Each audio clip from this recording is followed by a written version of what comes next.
Трудно представить, как же это мы раньше жили без кетчупа. А теперь гамбургер с кетчупом, жареная курица с кетчупом, шаурма, само собой разумеется, с кетчупом. Но некоторые льют кетчуп даже в пельмени. И, боже мой, есть же люди, которые к шашлыку подают не запеченные на мангале помидоры, а тоже кетчуп. Ну что же, если ты не в силах побороться с явлением, значит, его надо возглавить и приготовить такой кетчуп, который не стыдно подать на стол к самому лучшему шашлыку. Пара килограммов помидоров – отличное начало дела. Но если в томатный соус не добавить краску, он получается рыжевато-бурым, совсем не похожим на кетчуп. Поэтому я добавляю болгарский перец. Получается и красивее, и вкуснее. Дело в том, что пигмент болгарского перца менее подвержен разрушению при нагревании.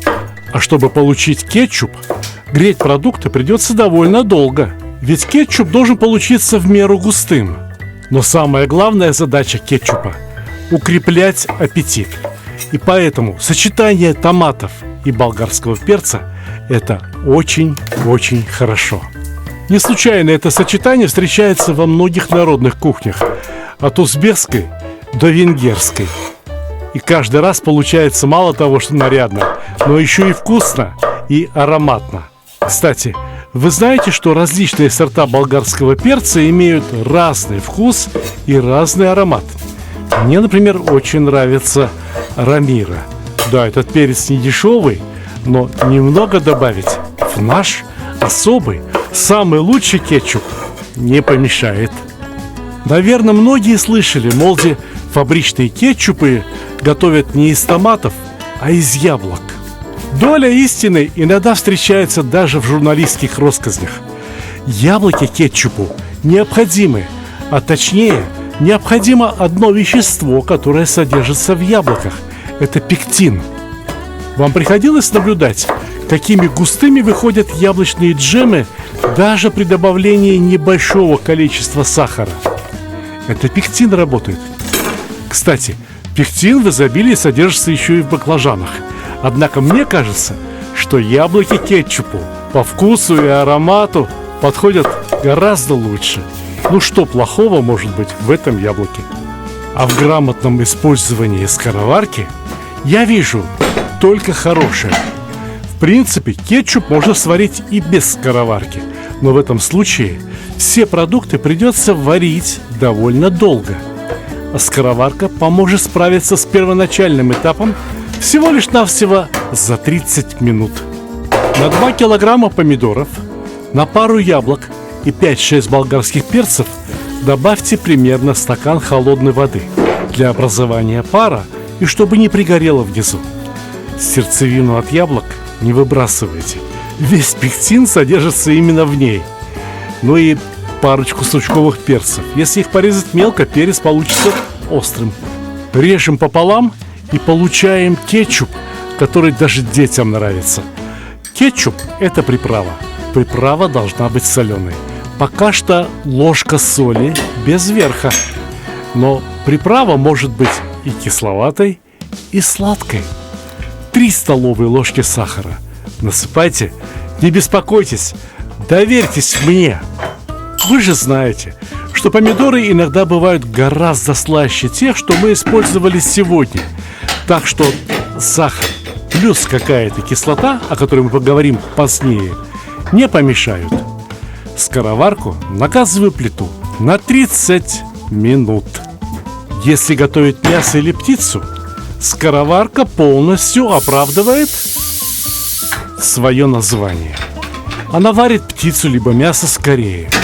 Но когда мы готовим в скороварке овощи, скороварка заслуживает нового названия. Она сохраняет аромат, она сохраняет цвет и даже консистенцию овощей. Полюбуйтесь, я бы эту сердцевину от яблока так съел, аж прозрачная стала. Но теперь из полученных овощей и фруктов необходимо получить нечто среднее между соком и пюре. Вспомнил. Модное слово смузи. Если нет подходящей соковыжималки, воспользуйтесь способом, которым пользовались наши родители, бабушки и дедушки. Сначала мясорубка, а потом мелкое сито. Закладывайте овощи в соковыжималку прямо вместе с соком, который выделился из фруктов и овощей. Мы наливали стакан воды, а теперь там влаги стакана 3. Но даже этот бесцветный сок имеет очень хороший вкус и аромат. Поэтому не беспокойтесь, если сок выйдет сначала жидковатым. Упарим, загустим. Ведь кетчуп по моему рецепту готовится в 2 этапа. И я должен сказать, что первый этап – нарезать овощи и сварить их в скороварке, выжать из них замечательный сок – это меньше, чем половина дела. Самое сложное нам еще предстоит. Убирайте скороварку, освобождайте стол, убирайте все лишнее. Я не знаю, куда вы денете этот жмых. А сок в тяжелой чугунной кастрюле поставьте на плиту. И сразу лопатку в руки перемешивать. Но есть у этой задачи и приятная обязанность. Иногда кетчуп надо пробовать. Как вам на соль? Как на кислоту? И здесь необходим дар некоего кулинарного предвидения. Кетчупу еще предстоит увариваться, а досолить и приправить уксусом его необходимо уже сейчас. Я беру обычный виноградный белый уксус. Можно взять и яблочный уксус, и любой другой, который нравится вам по вкусу. Не лейте сразу помногу, добавляйте по чуть-чуть. Имейте в виду, что в конце приготовления вкусы станут более концентрированными. Но сейчас наступает время, когда необходимо добавить еще один замечательный, очень аппетитный ингредиент – чеснок. Если добавить давленный либо рубленый чеснок прямо в кетчуп, чеснок имеет право посинеть. Скажите, пожалуйста, кетчуп с синенькими кусочками чеснока будет выглядеть аппетитно? Нет, конечно. Поэтому я беру чайный пакетик, заворачиваю в него чеснок и опускаю пакетик в кетчуп. Пусть варится и выделяет свой вкус, свой аромат. Будем пробовать. Когда будет достаточно, скажем «хватит», и удалим пакетик из кетчупа. Задорный вкус, дразнящий аппетит аромат останутся в кетчупе, а чеснока в кетчупе, после которого остается во рту, вот это самое послевкусие, не будет. Не стесняйтесь исправлять вкус кетчупа, добавлять то, что вам кажется уместным.